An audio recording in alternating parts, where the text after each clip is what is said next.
Good morning. On last Friday in the Parliament, to be very specific in the Rajya Sabha, there was a discussion regarding a private member bill. What is a private member bill? Private bill is a bill that is introduced by a member who is not a minister. And this particular bill was introduced by Communist Party of India member. And that bill is seeking the power to the state assemblies to remove the governor. Meaning, this bill is mentioning about the governor. What exactly is happening in India? We know that we have a wonderful constitution, and the constitution says very clearly that the state governors are appointed by the President of India. In the similar manner, lieutenant governors or the administrators of various union territories are also appointed by the President of India. And the President is exercising these functions on the advice of the Council of Ministers headed by the Prime Minister. This point we already know. This is what is happening since beginning, and even today also it is continuing.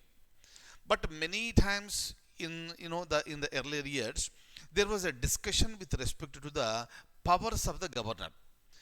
Governor appointed by the central executive, that is the President of India, and coming to the states and sitting on the heads of the Council of Ministers headed by Chief Minister at the state level. Literally, the state government or state legislatures have no control or authority over the governor to remove him, because the constitution mentions very clearly governor is appointed and removed by the president only. State government has no role to play. In that case, so many states are facing really lots of difficulties. So there is always conflict in majority of the states between the governor and the chief minister, especially when the government belongs to one party at the state level and some other party is ruling at the central level. So this is a common phenomenon. This is what we are observing. And this bill, private bill, seeks that the removal of a governor, the power has to be given to the state assemblies. Because if the central government is coming into the picture, if the president is appointing and removing, that is antithetical to the principle of democracy and the antithetical to the spirit of the federalism according to this particular bill. Clear? That is the reason why the bill mentions that governor should be elected by the states.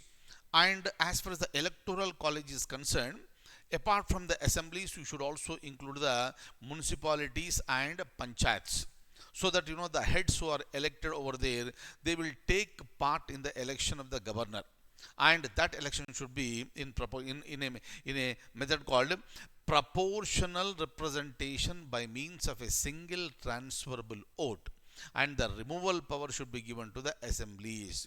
Clear? Kindly remember, private bills are permitted to be introduced in the parliament. Private bills are permitted to be discussed in the parliament on very specific days. Clear? But majority of the times, these private bills are not passed because it will not be backed by the government. But for our examination point of view, maybe civil services or at the state level, this is one of the issues that is present in India since beginning with respect to the powers of the governor, with respect to the powers of the president in appointing and remove the governor, with respect to whom the states have no power and control on the governor. So kindly remember all these points. It's important for the examination. Thank you so much, and I'll see you in the next session.